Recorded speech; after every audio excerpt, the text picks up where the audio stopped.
আসসালামু আলাইকুম রহমতুল্লাহ বরকাত। ইয়া রব্বি লাকাল হামদু কামা ইয়ামবাগি লিজালালি ওয়াজহিকা ওয়া আযীমি সুলতানি। ক্বালা রাসূলুল্লাহ সাল্লাল্লাহু আলাইহি ওয়াসাল্লাম, আদ-দুআউ মুখুল ইবাদা। সুপ্রিয় দর্শক শ্রোতা, যারা কাছে কিংবা দূরে, শহরে কিংবা গ্রামে, দেশে কিংবা বিদেশে, বিশ্বজুড়ে যেখান থেকে দেখছেন, আপনাদের প্রিয় চ্যানেল দীপ্ত টিভির পর্দায় পলি কেবলস নিবেদিত Sufi Sadiq, powered by Beacon pharmaceuticals limited, cosponsor Islami bank Bangladesh PLC. সুপ্রিয় দর্শক শ্রোতা, আপনাদের প্রত্যেককে আন্তরিক প্রীতি, শুভেচ্ছা এবং মোবারক জানিয়ে আমি শুরু করছি আব্দুল হালিম আজকের এই সুন্দর প্রোগ্রাম। অনুষ্ঠান পর্বে সবাইকে সাদর আমন্ত্রণ। প্রতিদিনের মতো আজকেও আমরা একটি জীবন ঘনিষ্ঠ বিষয় নিয়ে এই বরকতময় মুহূর্তে আমরা আলোচনা করতে চাই। আজকের আলোচ্য বিষয় দোয়ার গুরুত্ব ও দোয়া কবুল হওয়ার শর্তাবলী। দোয়ার গুরুত্ব ও দোয়া কবুল হওয়ার শর্তাবলী এ বিষয়ে আলোচনা করতে আমাদের স্টুডিওতে আমন্ত্রিত অতিথি হিসেবে উপস্থিত হয়েছেন দুজন বিজ্ঞ ইসলামিক স্কলার। আমরা প্রথমেই পরিচয় করিয়ে দেব তাদেরকে আপনাদের সাথে। আমার এদিকে রয়েছেন বিশিষ্ট ইসলামী চিন্তাবিদ, প্রখ্যাত মুফাসসিরে কোরআন, কুমিল্লার তিতাস উপজেলার কেশবপুর রাহে হক দরবার শরীফের সম্মানিত পীর সাহেব ফাদিলাতুল শেখ মুফতি এনামুল হক কেশবপুরী। আসসালামু আলাইকুম ওয়া রাহমাতুল্লাহি ওয়া বারাকাতুহু। আমার ওদিকে রয়েছেন বিশিষ্ট ইসলামী চিন্তাবিদ, লেখক এবং গবেষক এবং মিডিয়া ব্যক্তিত্ব, কোরআন মজলিস বাংলাদেশের সম্মানিত মহাসচিব ফাদিলাতুল শেখ মাওলানা মহিউদ্দিন গাজী। আসসালামু আলাইকুম ওয়া রাহমাতুল্লাহি ওয়া বারাকাতুহু। আপনাদের দুজনকে আমাদের স্টুডিওতে স্বাগত জানাচ্ছি। আপনারা কেমন আছেন? ধন্যবাদ, আলহামদুলিল্লাহ। আপনাকে মোবারকবাদ জানাচ্ছি। আলহামদুলিল্লাহ। আমরা ইতিমধ্যেই আপনারা জেনেছেন যে আজকের বিষয়ে দোয়ার গুরুত্ব। তো শেখ, প্রথমে আপনার কাছ থেকেই আমরা শুনব যে দোয়ার গুরুত্ব এই বিষয়ে যদি আপনি আমাদেরকে আলোকপাত করতেন। আসসালামু আলাইকুম ওয়া রাহমাতুল্লাহি ওয়া বারাকাতুহু। আলহামদুলিল্লাহি ওয়া কাফা ওয়া সালামুন আলা ইবাদিহিল্লাযীনা ইসতাফা, আম্মা বা'দ। قال الله تعالى في كلامه المجيد وفرقانه الحميد ادعوني استجب لكم. وقال النبي صلى الله عليه وسلم الدعاء مخ العبادة أو الدعاء رأس العبادة أو كما قال عليه الصلاة والسلام. মুআজ্জাজ মুহতারাম, আমরা জানি ইসলামের অনেকগুলো নফল ইবাদত এবং খুবই গুরুত্বপূর্ণ। যদিও ইবাদতটা নফল, কিন্তু এর মহত্ব বা গুরুত্ব অনেক বেশি। তার মধ্যে অন্যতম হচ্ছে দোয়া। দোয়া শব্দকে আমরা অন্যভাবে বলতে পারি যে চাওয়ার অর্থে আসে। কোনো কিছু চাওয়ার অর্থে আল্লাহ তাআলা রব্বুল আলামিনের কাছে যখন আমরা চাই, সেটাকে আমরা দোয়া বলি। আমরা অন্যভাবে মুনাজাত বলি। মুনাজাত শব্দের অর্থ হলো গোপনে বলা, চুপি চুপি বলা। তো সেই হিসেবে আমরা যেহেতু আল্লাহ তাআলার শানে, আল্লাহ তাআলার দরবারে প্রকাশ্যে গোপনে সবসময় আল্লাহ তাআলার কাছে চাই। আর গোপনে যেটা চাওয়া যায় সেটা প্রকাশ্যে অনেক সময় চাওয়া যায় না। আর আল্লাহ তাআলা হচ্ছে এমন, যিনি দিতে পছন্দ করেন। দুনিয়াতে আমরা কারো কাছে কোনো কিছু যদি চাই, একবার, দুইবার, তিনবার চাইলে বিরক্ত হয়ে যায়। আর মহান আল্লাহ রাব্বুল আলামিন হচ্ছেন এমন, তার কাছে যে যত চায় সে তত প্রিয় হয়ে যায়। সুবহানাল্লাহ, সুবহানাল্লাহ।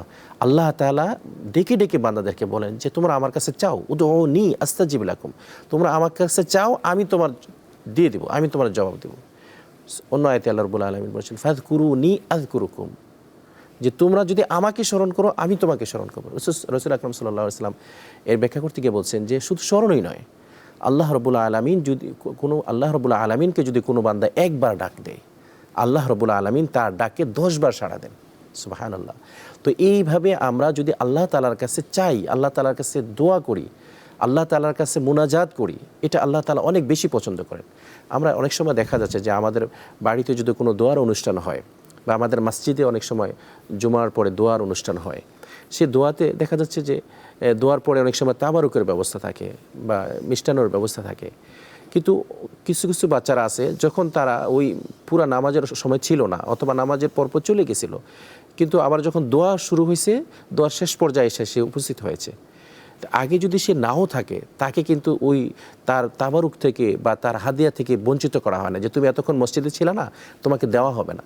ঠিক আল্লাহ রাব্বুল আলামিন হচ্ছেন এমন যে আমার এবাদতে যদি কোনো ঘাটতিও থাকে, আমার এবাদতে যদি ত্রুটিও থাকে, এরপরও যখন আমি দোয়ার সময় যখন হাত বাড়াইলাম, তখন আল্লাহ রাব্বুল আলামিন খুশি হয়ে যান এবং আমার পেছনে সেটা তাকান না, যে আমার চাহিদাকে টার্গেট করে আল্লাহ রাব্বুল আলামিন আমাদেরকে দোয়া কবুল করে নেন। তো সেই আপনাকে অসংখ্য ধন্যবাদ। আপনি অত্যন্ত চমৎকার করে আসলে দোয়ার গুরুত্ব কথা বলছিলেন। জি। আমরা আপনার কথা আরও শুনবো। এ পর্যায়ে শেখ যাচ্ছে আপনার কাছে, যে দোয়ার গুরুত্ব কী এবং দোয়ার কবুল হওয়ার কি শর্ত আছে, আপনি বলুন প্লিজ। জি, ধন্যবাদ বিজ্ঞ উপস্থাপক। একটি চমৎকার বিষয়, গুরুত্বপূর্ণ বিষয় আপনি উপস্থাপনায় বলেছেন। ক্বালা রাসূলুল্লাহ সাল্লাল্লাহু আলাইহি ওয়াসাল্লাম আদ-দুআ মুখুল ইবাদা। বিশ্বনবী মুহাম্মদ রাসূলুল্লাহ সাল্লাল্লাহু আলাইহি ওয়াসাল্লাম ইরশাদ করেছেন, দোয়া হচ্ছে ইবাদতের নির্যাস, মগজ, মুখ্য। ওয়াকালা রাব্বুকুম উদউনি আস্তাজিব লাকুম। আল্লাহ সুবহানাহু ওয়া তাআলা বলেন সূরা আল মুমিনুন, সূরা আল মুমিন ৬০ নম্বর আয়াত, ওয়াকালা রাব্বুকুম উদউনি আস্তাজিব লাকুম ইন্নাল্লাযীনা ইস্তাকবিরুনা আন ইবাদাতি সায়াদখুলুনা জাহান্নামা দাখিরিন। আল্লাহ রাব্বুল আলামিন বলছেন, ওয়াকালা রাব্বুকুম, তোমাদের রব বলছেন, উদউনি আস্তাজিব লাকুম, তোমরা আমার কাছে চাও, তোমরা আমাকে ডাকো, আস্তাজিব লাকুম, আমি তোমাদের ডাকে সাড়া দিব। এবং নিশ্চয় যারা ইয়াস্তাকবিরুনা, অহংকার বশত, ইন্নাল্লাযীনা ইয়াস্তাকবিরুনা আন ইবাদাতি, যারা অহংকার বশত আমার ইবাদত থেকে বঞ্চিত হবে, ইবাদত করবে না, তাদের জন্য লাঞ্ছিত জাহান্নাম, সায়াদখুলুনা জাহান্নামা দাখিরিন, লাঞ্ছিত অবস্থাতে জাহান্নামে দেওয়া হবে। অত্র আয়াতের মধ্যেই শুরুতে বলা হয়েছে উদউনি, পরে বলা হয়েছে ইন্নাল্লাযীনা ইয়াস্তাকবিরুনা আন ইবাদাতি। তার মানে দোয়া যে একটা ইবাদত এই আয়াতের মধ্যে পাওয়া যায়, অর্থাৎ চাওয়া। দোয়া মানে হচ্ছে, ভাই বলেছেন, দোয়া মানে হচ্ছে প্রার্থনা করা, কামনা করা, কিন্তু চাওয়া। আমরা দোয়া মোনাজাত একসাথে অনেক সময় বলি।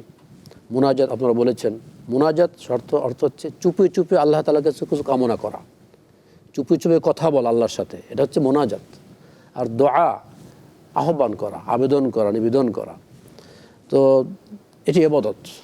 এবং এ সম্পর্কে রাসূল আকরাম সাল্লাল্লাহু আলাইহি ওয়াসাল্লাম আরও অনেক হাদিস আছে, তার মধ্যে একটা আছে আদ-দুআ সিলাহুল মুমিন, নূর আদ-দুআ নূরুস সামাওয়াতি ওয়াল আরদ, দোয়া হচ্ছে আসমান এবং জমিনের আলোকবর্তিকা, দোয়া হচ্ছে মুমিনের অস্ত্র।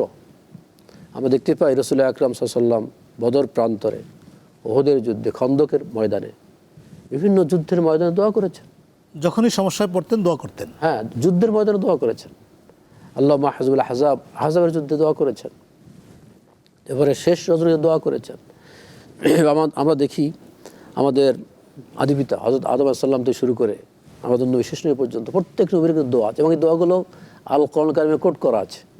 যেমন আমাদের প্রথম মানুষ, আমাদের আদিপিতা হযরত আদম আলাইহিস সালাম এবং মা হাওয়া আলাইহিস সালাম, তারা যে দোয়া করেছিল, ক্বালা রব্বানা যালামনা আনফুসানা ওয়া ইল্লাম তাগফির লানা ওয়া তারহামনা লানাকুনান্না মিনাল খাসিরিন, যে হে আল্লাহ, আমরা জুলুম করেছি। এখানে জুলুম দুই প্রকার, একটা জুলুম অন্যের উপরে যারা করা হয়, অধিকার হয়, সেটা তো জুলুম। আবার আল্লাহ তাআলার কোনো ফরমান যদি আমি অমান্য করি, সেটা এক ধরনের জুলুম। এই যে এটা হচ্ছে প্রমাণ যে আদম আলাইহিস সালাম তো অন্য অধিকার হরণ করেন নাই, তিনি আল্লাহ তাআলা একটা নির্দেশের সাজরতা, ওই গাছের নিকটও যাবে না, এর ব্যতিক্রম হয়ে গেছিল, যে কারণে তিনি বললেন জলাম না, জুলুম করেছি আনফুসানা, আমাদের উপরে, ওয়া ইল্লাম তাগফির লানা ওয়া তারহামনা, আল্লাহ যদি আমাদেরকে ক্ষমা না করেন, যদি দয়া না করেন, লানাকুনান্না মিনাল খাসিরিন, আমরা ক্ষতিগ্রস্ত হয়ে যাব। এটা ওনার দোয়া। এভাবে হযরত মুসা আলাইহিস সালাম দোয়া করেছেন, রব্বি ইন্নী লিমা আনজালতা মিন খায়রিন ফাকির, অর্থাৎ যখন ওই যে দুজন হযরত সাল্লাল্লাহু আলাইহি ওয়াসাল্লামের দুই বালিকা, দুই কন্যাকে যখন পানি পান করালেন, কূপের পানি পান করে দিলেন, তারা চলে গেল, মুসা সাল্লাম গাছের নিচে বসে আছেন, তিনি তো এখন নিঃস্ব, তিনি মিশর থেকে চলে এসেছেন, অজানার পথে চলছেন, কোথায় যাবেন, কোথায় থাকবেন, কোথায় তার থাকা, কোথায় তার খাওয়া, কি করবেন, কোনো দিক নেই তার। তখন তো আল্লাহকে বলে, আল্লাহ আমি মিন খায়রিন ফাকির, আমি তো আপনার ফকির, আপনি দয়া করে আপনি আমার জন্য যান আদির ঘোষণা, তার আমি ফকির। আল্লাহ রাব্বুল আলামিন তার দোয়া কবুল করলেন। মহতারাম, আপনি অত্যন্ত চমৎকার করে দোয়ার গুরুত্ব আরোপ করছিলেন, যে কিভাবে নবী রাসূলরা দোয়া করেছেন। প্রিয় শেখ, আমরা এই পর্যায়ে আপনার কাছে জানতে চাইব যে কোন কোন সময়ে দোয়া আল্লাহ বেশি কবুল করেন? ধন্যবাদ মহতারাম উপস্থাপক। খুব গুরুত্বপূর্ণ একটি কথা বলেছেন। আসলে দোয়া তো আমরা যে কোনো সময় করতে পারি, তবে কিছু সময় আছে যে সময়টা রসুল আকরাম সাল্লাল্লাহু আলাইহি ওয়াসাল্লাম আমাদেরকে উদ্বুদ্ধ করেছেন, নির্দেশনা দিয়েছেন যে এই সময়গুলি দোয়া বেশি কবুল হয়। যেমন ফজরের পর, মাগরিবের পর এবং ফরজ নামাজের পর। বিশেষ করে ফরজ নামাজের পর দোয়া কবুলের ব্যাপারে রয়েছে। যদিও আমরা আমাদের মধ্যে অনেক উলামায়ে কেরাম এখন দোয়া থেকে আমরা বিমুখ হয়ে গেছি, যে আমরা দোয়া করতে চাই না। আমরা কেউ গুলিয়ে ফেলি যে নামাজ এবং দোয়া একসাথে করে ফেলি, আর নামাজের অংশ না বলে শেষ পর্যন্ত দোয়াকে আমরা বিচ্ছিন্ন করে ফেলি। আসলে দোয়া কিন্তু করতেই হবে। আমি আল্লাহ তাআলার দরবারে সিজদা করলাম, আল্লাহ তাআলার কুদরতি পায়ে সিজদা করলাম, সিজদা করার পরে চলে যাওয়ার পরে আল্লাহ তাআলার কাছে বিদায় নেওয়ার জন্য হলো আল্লাহ তাআলার কাছে কিছু বলে যাওয়া, দোয়া করা, হাত তোলা। আমরা এখন অনেকেই কিপটেমি করি, অনেকে হিসেব করি যে আমরা কেন দোয়া করবো, এটা নামাজের অংশ না। কিন্তু দোয়া তো মহৎ একটা ইবাদত। নামাজ ছাড়া সম্মিলিতভাবে মুনাজাত দোয়া করা যায় কিনা? সেটা এরকম নিষেধ নেই, এই সম্মিলিত করতে হবে এমন কোনো বাইন্ডিং নেই। আবার যদি একসাথে হয়ে আমরা করি, যেমন শাইখ বলছিলেন যে যুদ্ধের ময়দানে যখন রাসূল সাল্লাল্লাহু আলাইহি ওয়াসাল্লাম হাত উঠেছেন, সাহাবারা হাত উঠাইছেন, ওয়াজ মাহফিলে হচ্ছে, এটা নিষেধ না, ভালো কাজ, এটা কোনো নিষেধ না।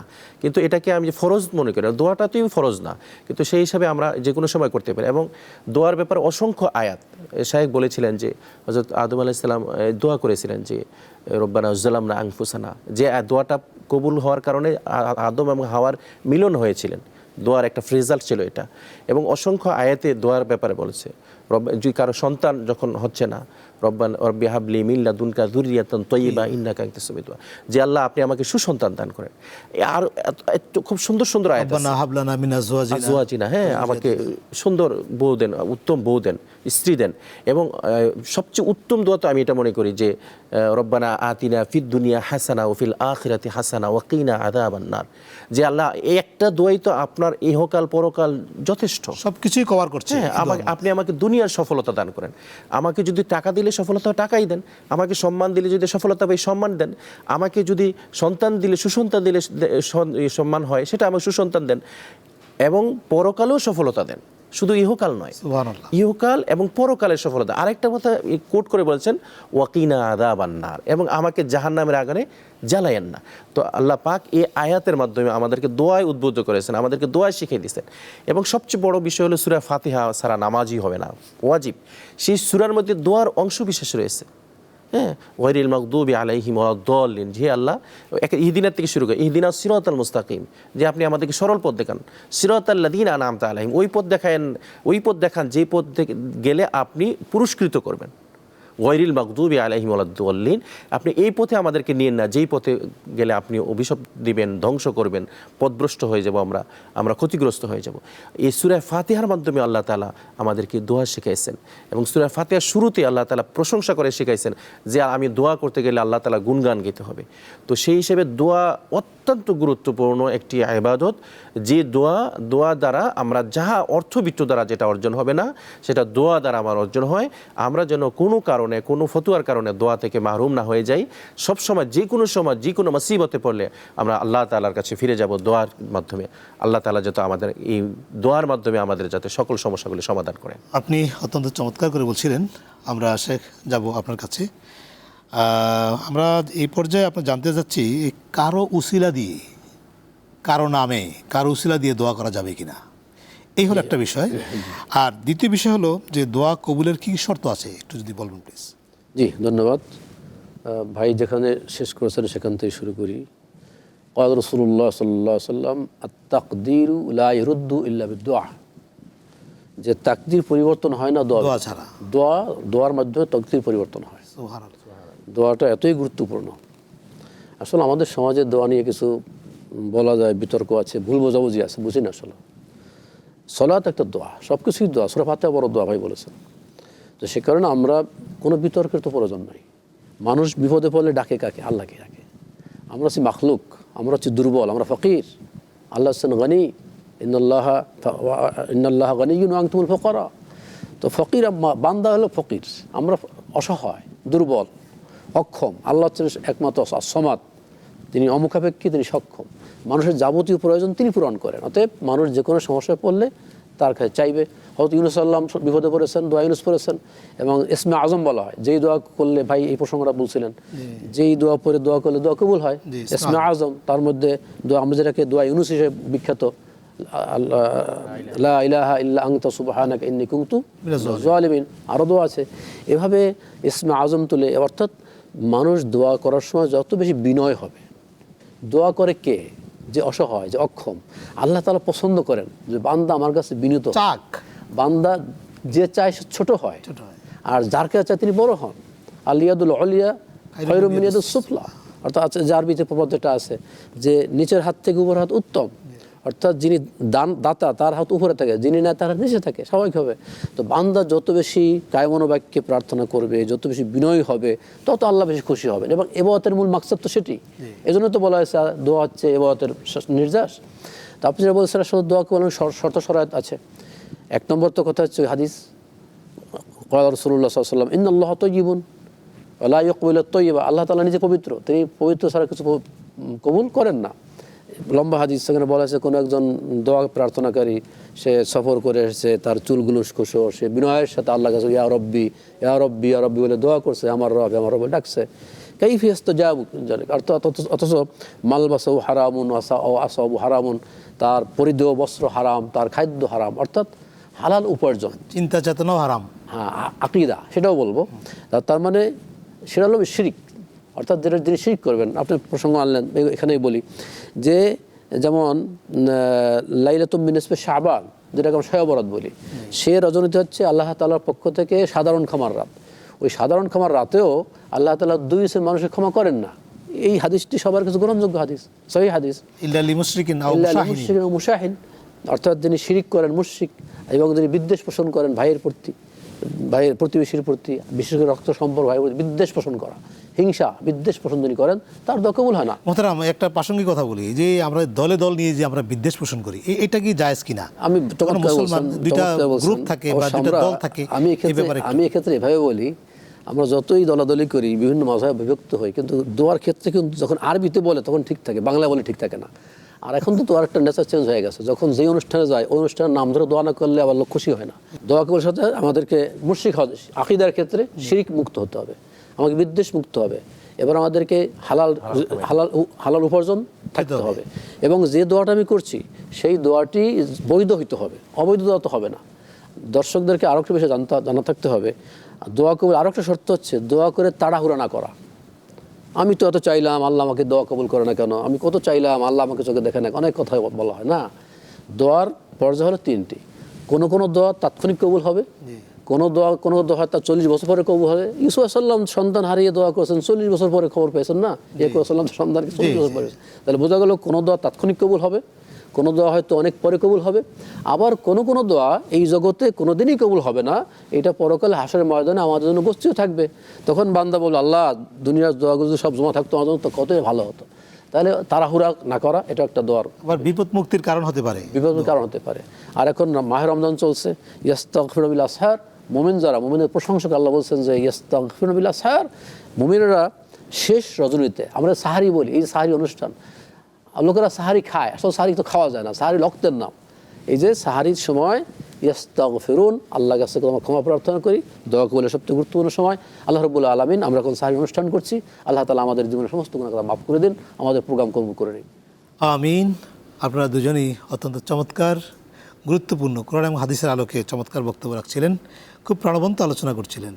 কষ্ট করে এসে আমাদের মাঝে চমৎকার বক্তব্য শোনানোর জন্য আন্তরিক ধন্যবাদ এবং কৃতজ্ঞতা প্রকাশ করছি। আপনাকে ধন্যবাদ, আমাদের দর্শক শ্রোতারা তাদেরকে অনেক। প্রিয় দর্শক, আমরা অনুষ্ঠানের একেবারে শেষ পর্যায়ে। আপনারা দেখছেন আপনাদের প্রিয় চ্যানেল দীপ্ত টিভির পর্দায় পলি কেবলস নিবেদিত Subhe Sadiq, powered by Beacon pharmaceuticals limited, cosponsor Islami bank Bangladesh PLC. আমরা অনুষ্ঠানের একেবারে শেষ পর্যায়ে।